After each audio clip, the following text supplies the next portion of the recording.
Vamos a buscar en nuestras Biblias, Primera Timoteo capítulo 3. Primera Timoteo capítulo 3 y vamos a leer los versículos 8 al 13. Primera Timoteo capítulo 3, versos 8 al 13. Dice esta porción de la palabra de Dios: los diáconos asimismo deben ser honestos, sin doblez, no dados a mucho vino, no codiciosos de ganancias deshonestas, que guarden el ministerio de la fe con limpia conciencia. Y estos también sean sometidos a prueba primero y entonces ejerzan el diaconado si son irreprensibles. Las mujeres asimismo sean honestas, no calumniadoras, sino sobrias, fieles en todo. Los diáconos sean maridos de una sola mujer y que gobiernen bien sus hijos y sus casas, porque los que ejerzan bien el diaconado ganan para sí un grado honroso y mucha confianza en la fe que es en Cristo Jesús. Vamos a orar. Señor y Dios, venimos ante ti humillados al conocer, al saber la grandísima persona, ser que tú eres. Señor, venimos humillados porque reconocemos de tu poder, de tu sabiduría, de tu grandeza. Y al ver un tema como este, oh Señor, te pedimos que tú nos des de la solemnidad, de la seriedad que requiera. Estamos hablando, Señor, de los líderes que estarán con nosotros. Ayúdanos, oh Señor, a ver este tema con importancia. Ilumina nuestro entendimiento. Ilumina nuestra mente de tal manera que no solo podamos ver el significado de tu palabra, también, oh Señor, podamos aplicarla a nuestra propia alma y a la vida de la iglesia. En el nombre de Cristo oramos. Amén. Hace ya 3 domingos comenzamos a predicar una serie de exposiciones en nuestro culto de adoración sobre el ministerio diaconal. En los mensajes anteriores hemos visto esta doctrina primariamente desde una perspectiva teológica e histórica.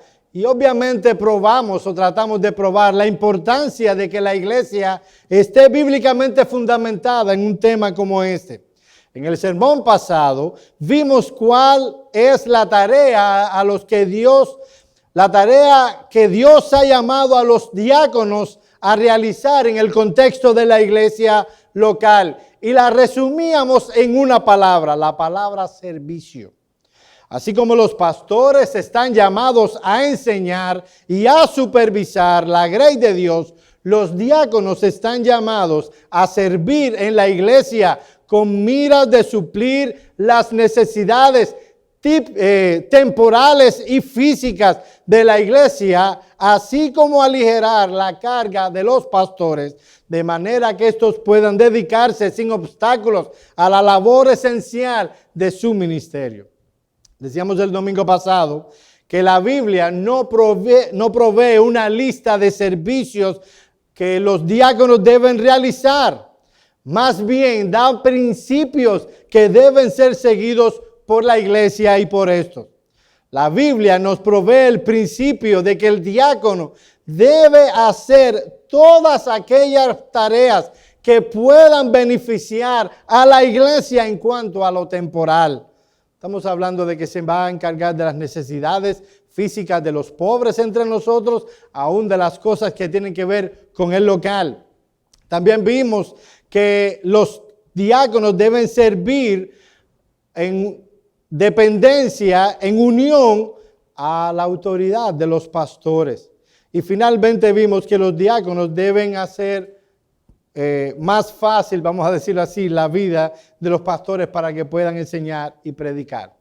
Por eso decíamos, mis amados hermanos, que el diaconado ha sido constituido con el propósito de que el evangelio y el reino de Cristo avance. De hecho, eso es lo que pasa cuando terminan de elegir los diáconos, dice que eligen los diáconos y el verso siguiente enfatiza de cómo había crecido la iglesia, fruto de la predicación de esta iglesia y obviamente de los apóstoles.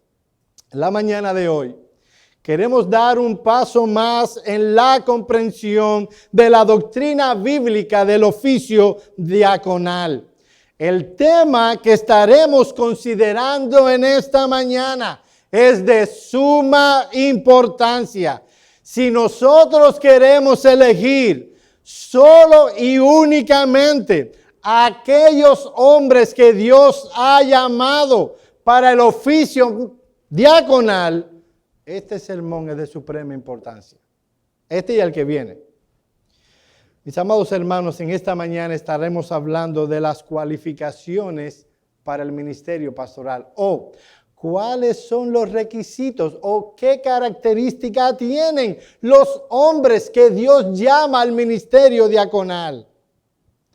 Y para ponerlos en contexto, queremos leer Hechos capítulo 6, versículos 1 al 3 y luego vamos a leer Hechos 3, 8 al 13. Es en estos dos textos donde fundamentalmente encontramos las cualificaciones al ministerio pastoral o las características de carácter que deben tener esos hombres que deben ser llamados al ministerio diaconal. Hechos 6, 1 al 3. Miren lo que dice la palabra bendita de Dios. En aquellos días, como creciera el número de los discípulos, hubo murmuración de los griegos contra los hebreos, de que las viudas de aquellos eran desatendidas en la distribución diaria. Entonces los 12 convocaron a la multitud de los discípulos y dijeron: no es justo que nosotros dejemos la palabra de Dios para servir a las mesas. Buscad pues a hermanos entre vosotros a 7 varones de buen testimonio. 1, llenos del Espíritu Santo. 2, llenos de sabiduría. 3, a quienes encarguemos de este trabajo. Primera Timoteo capítulo 3, versículos 8 al 13. Dice este texto, no lo busquen si quieren, óiganlo. Los diáconos asimismo deben ser honestos, sin doblez, no dados a mucho vino, no codiciosos de ganancias deshonestas, que guarden el ministerio de la fe con limpia conciencia. Y estos sean sometidos a prueba primero, y entonces ejerzan el diaconado, si son irreprensibles. Las mujeres, que en algún momento de esta serie explicaremos qué clase de mujeres son. Las mujeres asimismo sean honestas, no calumniadoras, sino sobrias, fieles en todo. Los diáconos sean maridos de una sola mujer. Obviamente los diáconos tienen que ser hombres. Y que gobiernen bien sus hijos y sus casas, porque los que ejerzan bien el diaconado ganan para sí un grado honroso y mucha confianza en la fe que es en Cristo Jesús. Mis amados hermanos, estos son los requisitos que Dios requiere y que Dios otorga, da a aquellos a quienes Él llama al ministerio diaconal. Y para desarrollar este asunto estaremos usando diversos materiales, sobre todo estaremos guiándonos por los encabezados de un siervo de Dios del pasado, pero he hecho una investigación para un sermón como este y hemos dividido las cualificaciones para el ministerio diaconal en 4. Están aquellos requisitos que podemos clasificar como requisitos espirituales. Estos requisitos visualizan al diácono en su relación con Dios. Están aquellos requisitos personales, visualizan al diácono en relación con su propio carácter. Los requisitos sociales visualizan al diácono en su relación con otras personas. Y están los requisitos prácticos, visualizan al diácono en relación con su oficio. Así que lo que pensamos ver hoy nada más que el primer requisito. Es mucho lo que hay al respecto. Así que vamos a considerar los requisitos espirituales que debe tener un diácono.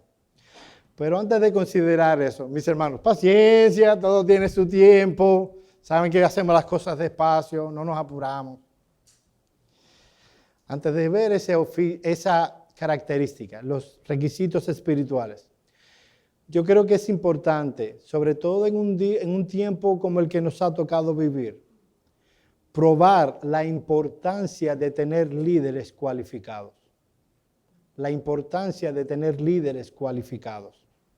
Una carta que le envió Jerónimo a un joven presbítero llamado Nepotiano.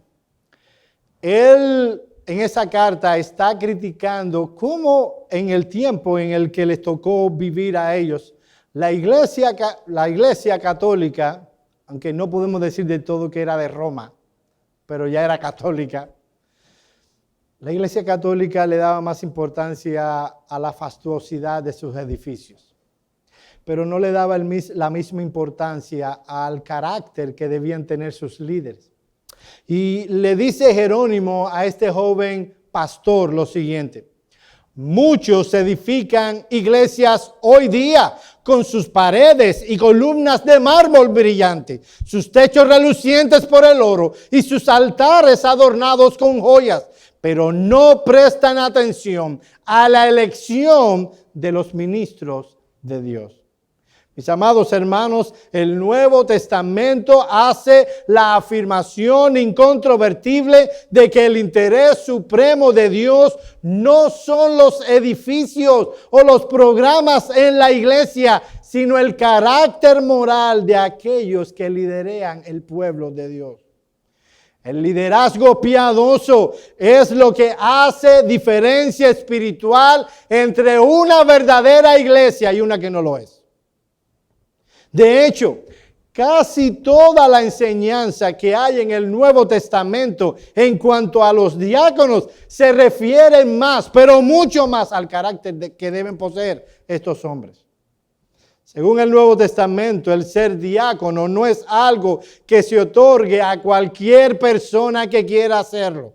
Pablo es enfático en cuanto a esto, probablemente porque es aquí, escribiéndole a Timoteo que estaba en la ciudad de Éfeso, que había muchas iglesias erradas. Ciertas personas no calificadas se habían introducido a la fuerza en posiciones de liderazgo. Y es evidente que esa era una estrategia de Satanás para corromper a la iglesia y colocar a personas no calificadas e incompetentes en la estructura del liderazgo. Mis amados hermanos, uno de los mayores errores que está cometiendo la iglesia de nuestros días es poner en el ministerio, sea pastoral o diaconal, hombres no cualificados. Y tenemos muchos ejemplos en mente de hombres que hubiera sido mejor que se dedicaran a la música, hombres que se dedicaran a la ingeniería, a construir. Conocimos de un pastor que cada vez que iba, se hacía pastor, o lo ponían de pastor, vamos a decir, lo ponían de pastor en una iglesia, construía un tremendo local. No le llame templo, no es el templo son las personas. Construía un local impresionante. A cada iglesia que llegaba, le hacía el favor de, a lo mejor hubiera sido mejor que se dedicara a la ingeniería o a la arquitectura. Conocemos personas que no deberían haberse dedicado al ministerio pastoral. Hubieran sido mejor de publicistas o de comediantes. Hay un muy conocido, no sé si llamarle predicador, que tiene un show como estos que hay de Alexis Valdés y de todo, donde hay chistes y de todo. El hombre es sumamente gracioso. Y es un pastor, póngalo entre comillas, muy popular. Hubiese sido mejor que se dedicara a eso. No a ser pastor, sino a ser comediante.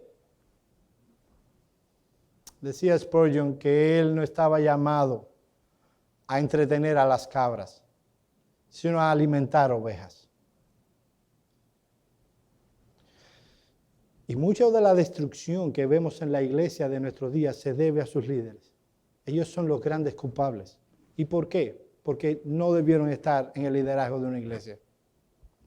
Si no se tiene en cuenta este punto tan vital, los resultados para la iglesia local serán desastrosos a largo plazo. Sin embargo, es aquí donde muchas iglesias tienen problemas.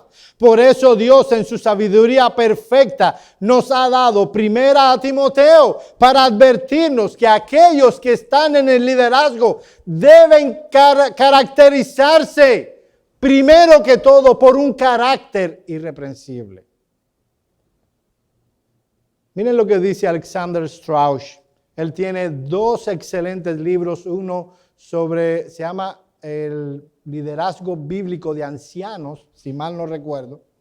Y un libro también sobre el ministerio diaconal. He dependido mucho de él para mi serie. Y miren lo que dice Strauss en este libro. Los principios, oye esto, que gobiernan a los obispos y a los diáconos de la congregación y sobre todo los requisitos morales de los apacentadores, así le llama él a los pastores, y los diáconos, son absolutamente primordiales para el orden, la disciplina y el comportamiento de una congregación de personas cristianas. Estoy convencido, dice Strauss, de que Dios le ha dado a la iglesia los requisitos que aparecen en 1 Timoteo 3, 1 al 12, para proteger a su pueblo de hombres indignos y inescrupulosos, de los cuales hay mucho. Algunos hombres, dice Strauss, desean por posiciones de liderazgo simplemente para satisfacer sus egos impíos. Otros están equivocados en cuanto a su propia actitud y carácter. Es por eso que las Escrituras sabiamente proporcionan requisitos objetivos que ponen a prueba el deseo subjetivo de todos aquellos que buscan ser apacentadores o diáconos. Además, mis amados hermanos, los cargos en la iglesia no son posiciones honorarias otorgadas a personas que han asistido fielmente a la iglesia por muchos años. Tú vas a iglesias, y mis hermanos, no estamos criticando por criticar. ¿Saben por qué hablamos del ejemplo de otras iglesias? Porque nosotros somos seres humanos también. Y podemos mañana caer en ese mismo error. Pero yo vengo de iglesias donde vamos a elegir los diáconos. ¿Quiénes son los que más llevan aquí? Los viejos. Como si ser viejo ya te califica para ser diácono. En muchas iglesias que yo he estado, los viejos son los mayores de edad. Los mayores en la iglesia son los que no vaya a ser que alguien se ponga bravo porque le dije viejo. Mis amados hermanos, esto tiene que ver con edad. Esto tiene que ver con ir mucho tiempo a una iglesia. No, tiene que ver con el carácter. Tiene que ver con un carácter cualificado. Dice Francis Schaeffer, la iglesia no tiene el derecho de disminuir estas normas exigidas para sus funcionarios, ni tienen ningún derecho de elevar a cualquier otra norma como si fuera igual a estas, como son impuestas por Dios mismo. Estas y solo estas pertenecen como absolutas normas. O sea, lo que está diciendo Schaeffer, no se puede aligerar, vamos a quitar esto. No, esto de ser honestos, sin doblez, no, eso está muy difícil. ¿Quién puede tener todas esas cualificaciones? Solo un santo. Pero tampoco añadirles. No me gusta fulano porque él se viste de rojo. Un ejemplo. No podemos quitar, no podemos añadir. Yo recuerdo cuando traté de entrar a un seminario, que de hecho entré, que cuando me hicieron la entrevista, obviamente yo ignoraba por completo lo que la Biblia decía al respecto. Tenía muchas preguntas de qué debía saber un hombre para entrar al ministerio. Yo solo tenía la convicción de que quería predicar el evangelio y ayudar a otros a crecer en la vida cristiana. ¿Y dónde entra eso? Bueno, en mi ignorancia, en el ministerio pastoral. Así que procuré entrar en un seminario. Y la entrevista que me hicieron y la carta que envió mi iglesia, muy ligera, recuerden que estoy diciendo que había mucha ignorancia en ese entonces, donde todo lo que se estaba poniendo ahí es que era un joven fiel, enérgico y predicador de la iglesia. Lo que esperaba el entrevistador es que le dijera cómo yo llegué a la convicción de que Dios me había llamado. Y lo que él esperaba que dijera es que un día yo fui a un retiro de jóvenes. De verdad que eso es lo que esperaba que dijera. Y pues un predicador predicó de la importancia de predicar el evangelio. Y yo fui al frente y yo quiero entrar al seminario. El 90 y tantos % de los que entraron a ese seminario hacían esta historia. Y aquí hay algunos que entraron. Pregúntenle si no es así. Hacían esta historia. Desastre. La Biblia habla de un carácter. Obviamente si hay ignorancia, y de hecho en esas iglesias cuando tú hablabas de las cualificaciones, yo decía, no, es que eso es demasiado. Espérate, ser marido de una sola mujer es demasiado. Ser un hombre honesto, sin doblez, no dado al vino, lo cual se refiere al dominio propio, es demasiado. No se pide eso de todo creyente. Espero haberles convencido de la importancia de que esta iglesia esté convencida de que no debe entrar a nadie al ministerio pastoral ni al ministerio diaconal, al menos que podamos probar hasta donde tal cosa pueda hacerse humanamente de que esa persona tiene estas cualificaciones. Mis amados hermanos, la primera cualidad que debe tener un hombre para entrar al ministerio diaconal tiene que ver con su relación con Cristo. Hay cualificaciones espirituales. ¿A qué nos referimos? Primero, debemos tener la seguridad hasta donde tal cosa existe, puede tenerse de un ser humano, que este hombre que es candidato al ministerio diaconal es un hombre cristiano. Solo hombres que hayan dado muestras claras, evidencias claras de que genuinamente se ha convertido, deben ser puestas en el ministerio diaconal. ¿De dónde deducimos esto? Bueno, mis hermanos, si nosotros unimos todas esas cualificaciones, llegamos a la conclusión de que son gracias. Son cosas que el Espíritu Santo ha puesto en el creyente. No son logros de la humanidad. Son cosas que Dios implanta por gracia en el corazón de un ser humano. Y Dios las implanta. ¿Cuándo? En la regeneración. El hombre natural, por mucho que se esfuerce, no podrá tener estas cualificaciones. Podrá tener alguna de estas características, pero no todas. El diaconado es un ministerio espiritual que solo puede ser llevado a cabo por una persona espiritual. Esa es la directriz clara de los apóstoles. Hechos 6:3. Buscad pues, hermanos, de entre vosotros a 7 varones de buen testimonio, llenos del Espíritu Santo. Okay. Para que una persona sea llena del Espíritu Santo, ¿qué tiene que pasar primero? El Espíritu Santo tiene que morar en esa persona. No puede morar el Espíritu Santo en esa persona si no ha venido la regeneración. Si alguien no tiene el Espíritu Santo, no es un cristiano. Oh, Joel, espérate un momentico. Se te está yendo la mano. No, Romanos 8:9. Mas vosotros no vivís según la carne, sino según el Espíritu. Si es que el Espíritu de Dios mora en vosotros. Y si alguno no tiene el Espíritu de Cristo, no es de Él. Punto. No es de Él. Mis amados hermanos, aquí viene el movimiento pentecostal. Perdónenme. Perdónenme si alguien se ofenda porque habla de los hermanos pentecostales. ¿Tú has recibido el bautismo del Espíritu Santo? En todo caso, la Biblia habla del bautismo de Cristo en el Espíritu Santo. Ya, primer error teológico. No hay tal cosa como bautismo del Espíritu. El bautismo es de Cristo en el Espíritu Santo. ¿Tú has recibido el bautismo del Espíritu Santo? Sí, recibí el bautismo del Espíritu Santo. ¿Cuándo, Joel, tú recibiste el bautismo del Espíritu Santo? El día que me convertí. Ese texto que mencionaba el hermano en la escuela dominical del bautismo, ese texto que aparece en Gálatas, donde dice que aquellos que hemos sido bautizados en Cristo Jesús, hemos sido revestidos de Cristo. Ese texto, esos textos que aparecen en el libro de los Hechos hablando del bautismo, no es otra cosa que cuando el Espíritu Santo viene a nosotros, nos regenera y empieza a morar en nosotros.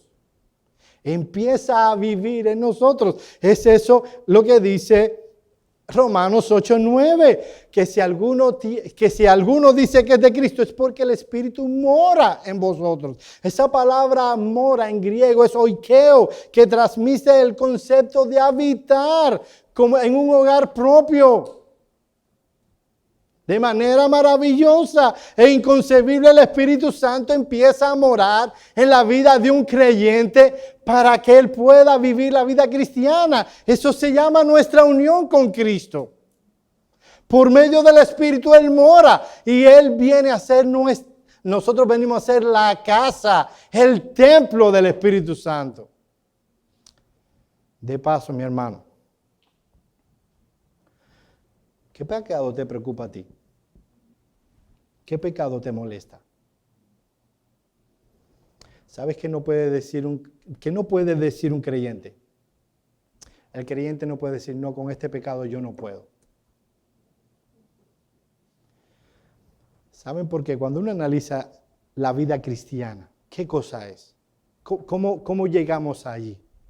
Nada en la vida cristiana es un logro personal. Todos y cada una de las cosas que podemos hacer en la vida cristiana son logros de Cristo. Y sí, hay una parte que nosotros hacemos, pero aún esa parte que hacemos es un logro de Cristo. Porque no lo podemos hacer sin la gracia de Dios. No podemos dar un solo paso. La vida cristiana ha sido diseñada de tal manera que todas aquellas limitantes que nos impedían servir, adorar, amar, crecer y vivir para Cristo son eliminadas. Por eso estoy completamente en desacuerdo con la nueva perspectiva de la santificación que tienen algunos reformados. Presentan la vida cristiana como si en realidad no hubo regeneración. Seguimos siendo los mismos esclavos del pecado que en el principio. Hemos sido librados por Cristo del dominio, el control del pecado. El Espíritu Santo nos ha dado gracias como la paz, la paciencia, la benignidad, la bondad, la fe, mansedumbre, templanza, para que vivamos una vida que honre a Dios. El Espíritu Santo vive en nosotros, acomodando lo espiritual a lo espiritual.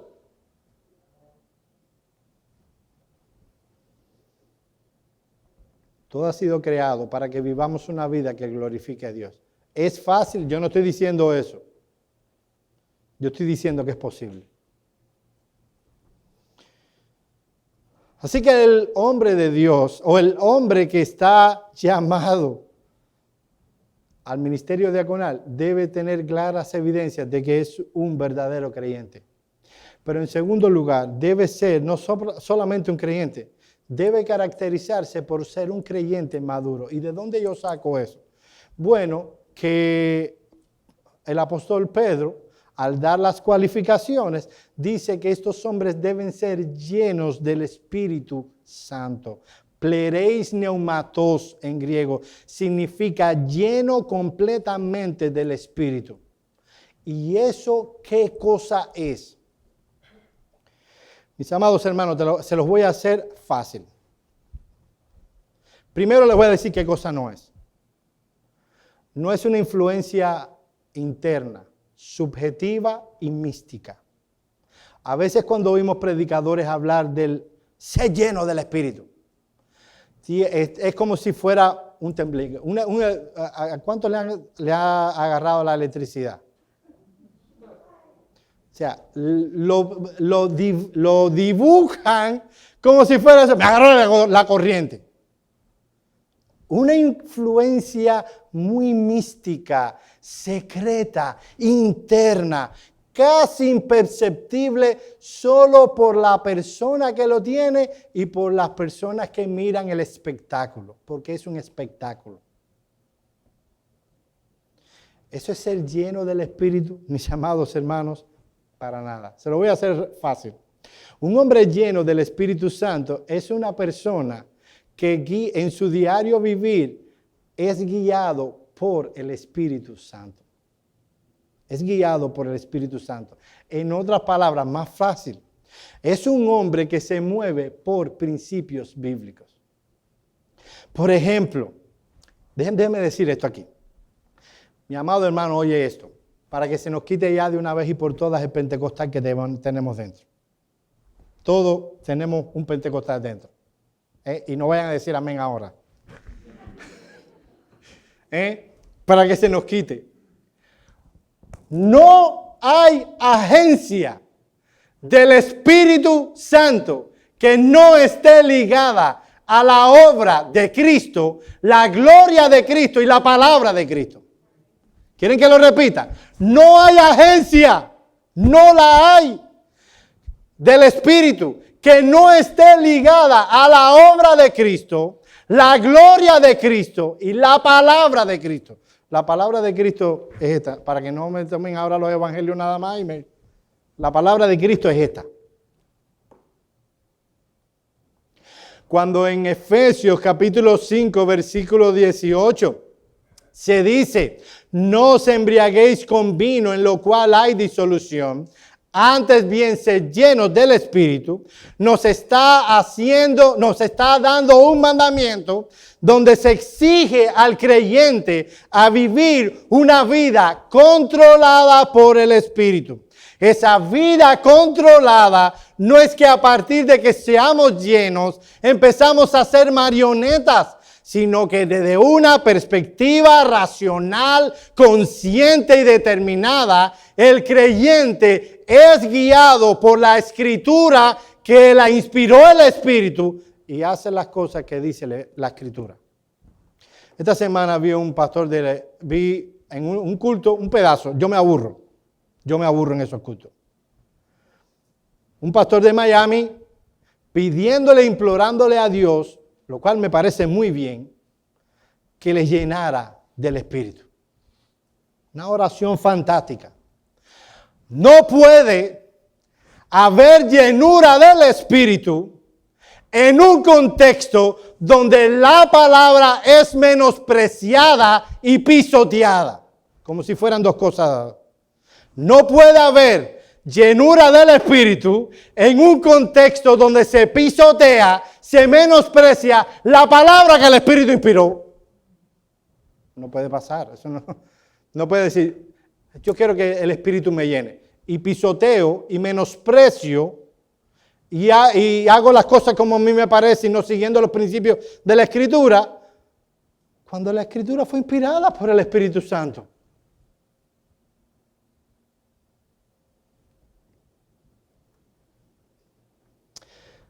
Fíjense si está tan ligado la obra del Espíritu a la palabra, que si nosotros buscamos Efesios 5, 18 y 19, vamos a leerlo completo. Yo quiero que usted lo busque en su Biblia, yo lo voy a buscar en la mía también para dar el ejemplo. Efesios 5, a partir del 18.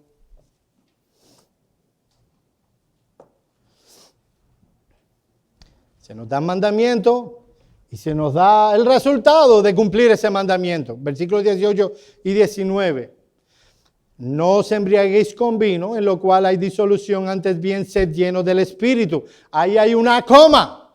O sea que estamos hablando de ¿qué? De lo mismo. Hablando entre vosotros con salmos, con himnos y cánticos espirituales, cantando y alabando al Señor en nuestros corazones. Lo que está diciendo el apóstol Pablo es que cuando hay en un contexto eclesiástico X, un grupo de creyentes llenos del Espíritu Santo, lo que va a pasar es que van a estar hablando entre ellos con salmos, himnos y cánticos espirituales. Y van a cantar con gracia en el corazón. Ese es el resultado. Noten que no se habla de tembleque. Noten que no se habla de un éxtasis que fuimos al tercer cielo. Habla de adoración en el corazón. cada una de esas palabras habla de algo consciente, no de algo irracional, algo consciente. Esos salmos, esos cánticos siempre expresan, las palabras expresan palabras razonadas. Cuando tú vas a Colosenses capítulo 3, versículo 16, ve, por favor. Ahí hay un texto, ¿cómo se llama cuando hay dos textos que están relacionados? Ay, mi madre. Paralelos, gracias. Menos mal que tengo aquí teólogos. Textos paralelos. ¿De qué están hablando? Colosenses 3:16. De lo mismo. ¿Cómo lo sé? Mira lo que dice. La palabra de Cristo mora en abundancia en vosotros, enseñándoos y exhortándoos en toda sabiduría, cantando con gracia en vuestros corazones con salmos, himnos y cánticos espirituales. ¿No se parece casi exactamente al otro texto? Solo que en uno se llama ser llenos del Espíritu y en el otro se le dice la palabra de Cristo mora en la abundancia en vosotros. Mi amado hermano, un hombre lleno del Espíritu es un hombre donde la palabra de Cristo mora en abundancia en él. Es un hombre que conduce a su familia como la palabra de Dios enseña. Un hombre que conduce sus negocios como lo enseña la palabra. Un hombre que abre su boca teniendo en cuenta lo que enseña la palabra. Cada área de su vida evidencia la comunión que tiene con el Espíritu porque conoce y se sujeta a la palabra que ese Espíritu ha inspirado.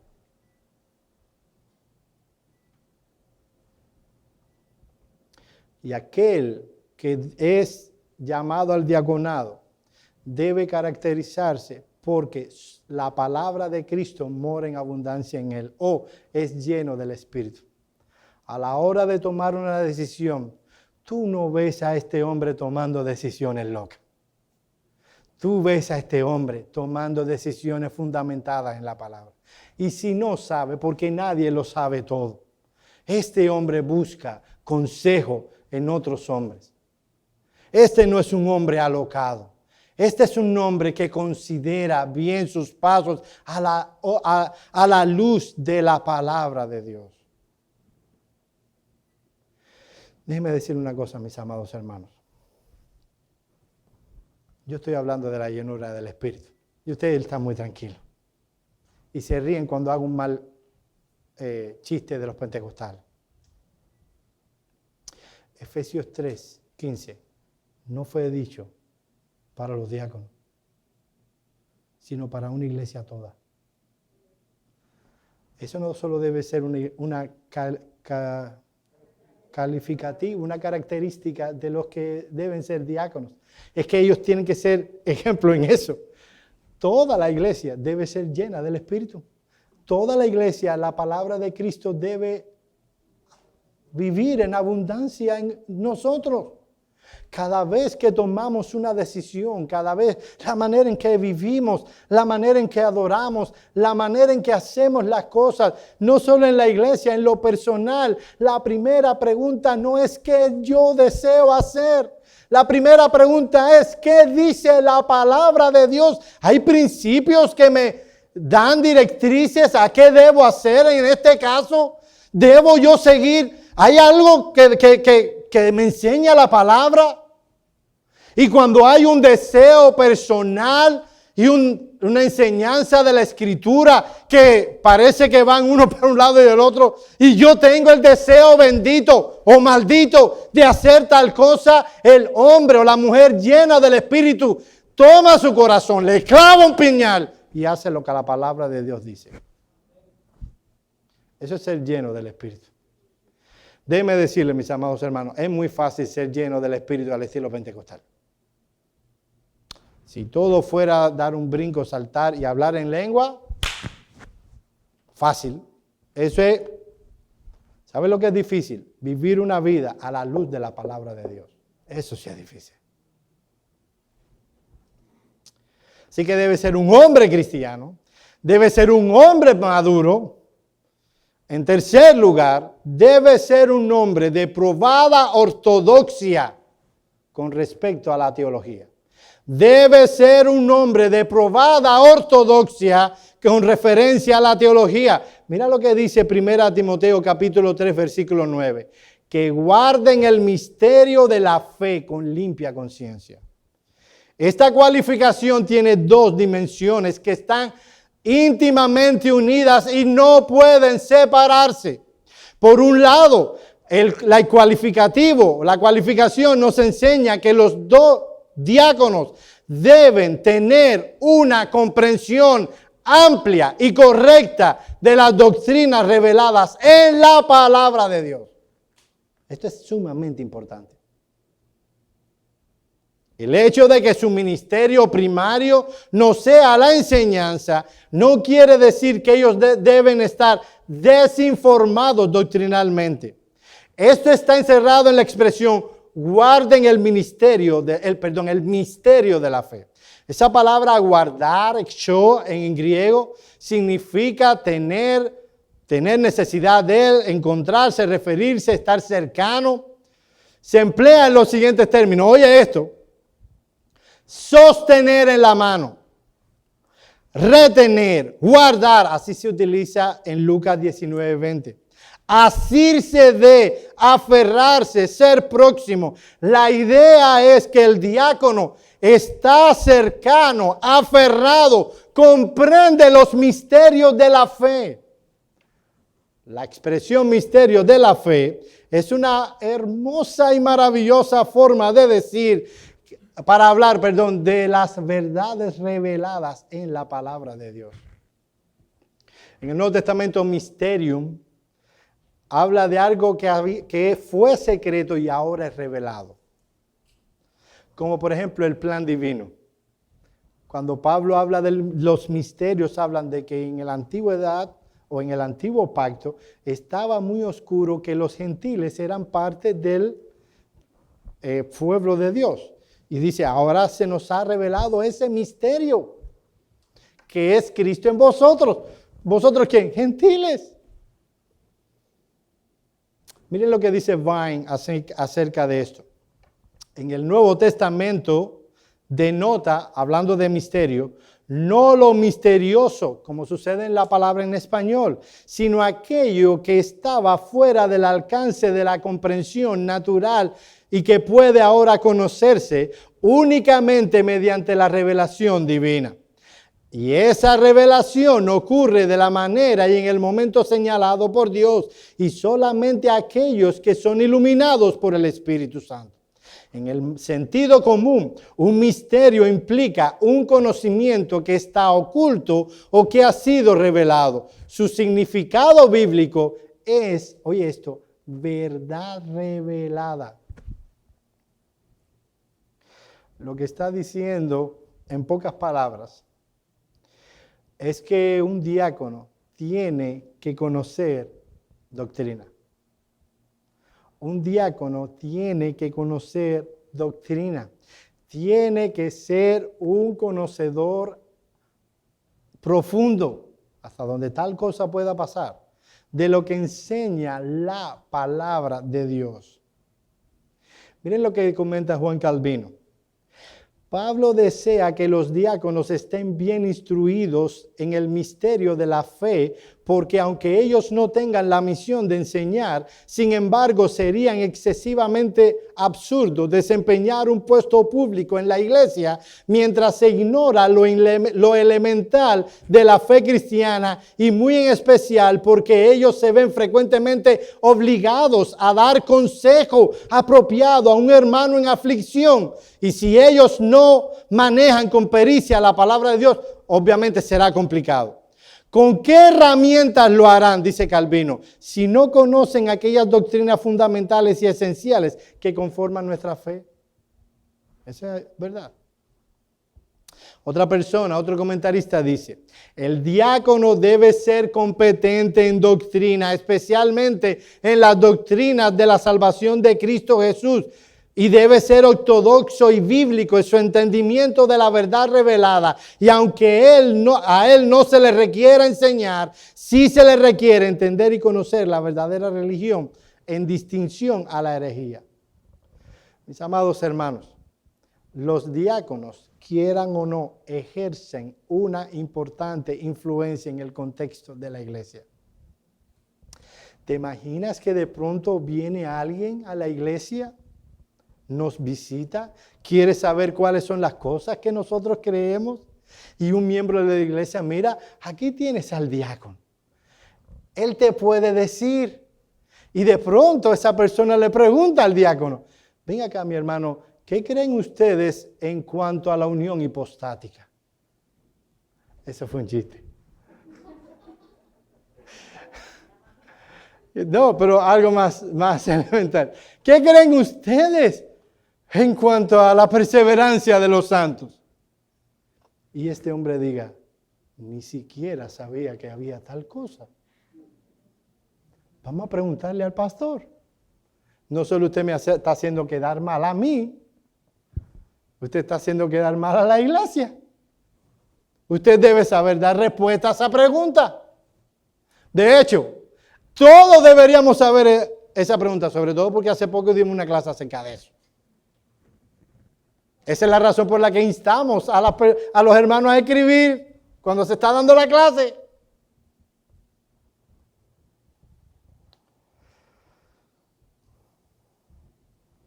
Ahora, yo decía que esta cualificación tenía dos dimensiones. Debe guardar el misterio de la fe, pero dice Pablo que debe ser con algo. Debe ser guardado con limpia conciencia. ¿De qué está hablando Pablo? Que este hombre, en el punto en el que ahora ministra a la iglesia como un diácono, el hombre que Dios ha llamado para que funja como diácono en el contexto de una iglesia X, debe caracterizarse porque haya coherencia entre la doctrina que él cree y el estilo de vida que tiene. El diácono verdaderamente cualificado no es alguien que sí solamente sabe de Biblia para darle biblazo a los que pasan por al lado. Y es experto en ser el Espíritu Santo. No, es alguien que tú ves su vida y hay consistencia, hay coherencia entre lo que cree, lo que sabe y lo que vive. Este hombre puede ministrar a la iglesia. Este hombre puede sentarse, con los afligidos y darle consuelo, porque en su propia vida ha experimentado las marcas de la aflicción y no se ha amargado y no ha estado hablando mal de Dios. Él ha vivido esas cosas y las ha usado para crecer en la vida cristiana. Él sabe lo que es estar afligido. Él sabe lo que es vivir con poco. Pero a pesar de eso, él honra a Cristo con lo que tiene. Y él vive en coherencia con lo que sabe y lo que enseñará a otros. Si se sienta con un enfermo, a consolarlo, a orar por él. Este hombre ha estado enfermo, tal vez no. Pero si ha pasado tal cosa, este hombre ha enfrentado la enfermedad con varonilidad, él la ha enfrentado con fe, con coraje, con dependencia. La gente ha visto que él vive lo que él hace. Él tiene una limpia conciencia. El año que estuve en el seminario del que hablaba ahorita, me enviaron a una iglesia. Ellos tienen le digo para que sepan, ellos tienen la característica de que tú entre semana estás estudiando, bla, bla, bla, y luego tú vas a lo que ellos le llaman el campo misionero. Y hay dos historias que a mí me dejaron, que yo vi ahí, que yo viví. Yo veía estudiantes que malamente se levantaban a las 8 de la mañana y no veían su Biblia si no era para hacer un trabajo. Nunca los viste levantándose antes que todo, levantándose temprano a tener devociones con Cristo. Se acostaban, estaban muy afanados en sus estudios, como si de eso girara su vida. cuando eso es solo una escuela. Mi vida cristiana es mi vida cristiana y no se suspende porque me estén dando teología. Una cosa es que me enseñes teología. Otra cosa es que yo soy un discípulo de Cristo. Yo tengo que sentarme con mi Biblia, aprender del maestro y orar. Pero antes de yo empezar nuevo, en esa iglesia donde me enviaron, me dijeron, mis hermanos, yo sé que generalmente no hacemos historias personales, pero yo creo que esto es importante. Mira, te lo voy a decir, me dijo que estuvo antes que yo. Te lo voy a decir para que no te dé un infarto cuando lo veas. El líder principal, que ellos no tenían pastor, por eso me enviaban ahí, es el diácono principal. Y él es adicto al cigarro. Te lo digo para que no te dé una cosa. Miren, yo no estoy juzgando el cristianismo del hombre. A lo mejor es más cristiano, o fue, no sé si viva aún, fue más cristiano que yo.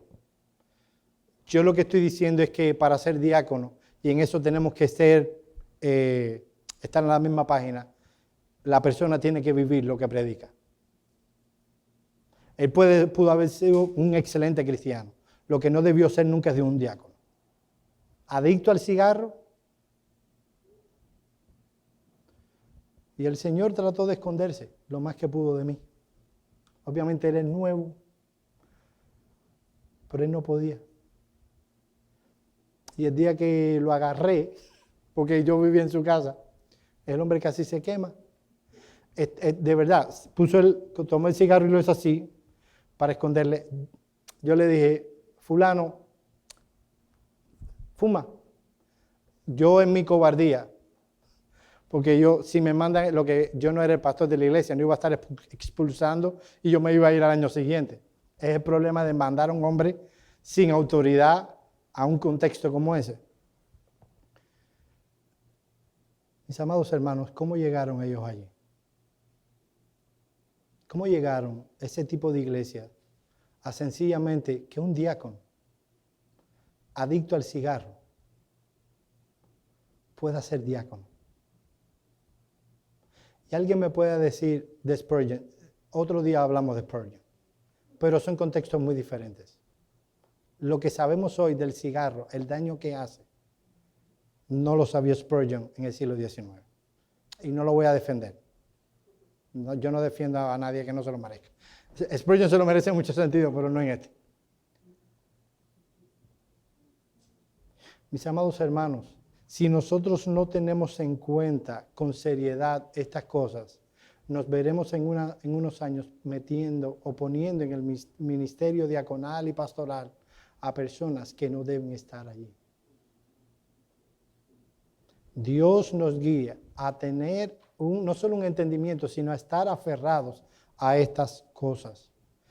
El hombre que venga al ministerio pastoral debe caracterizarse por ser un creyente verdadero. Debe caracterizarse por ser un creyente maduro, no un niño espiritual. Y debe caracterizarse por probada ortodoxia cristiana, no solo en su cabeza, sino también en su estilo de vida. Dios nos conceda de esos hombres. Vamos a orar.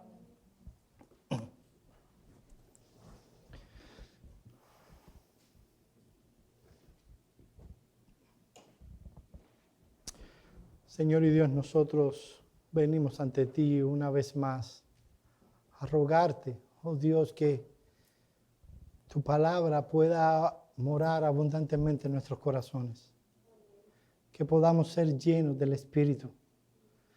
Te pedimos, oh Señor, que tú nos regales de estos hombres para que puedan ministrar entre nosotros. Capacítalos. Te lo rogamos, oh Señor, en el nombre de Cristo. Amén.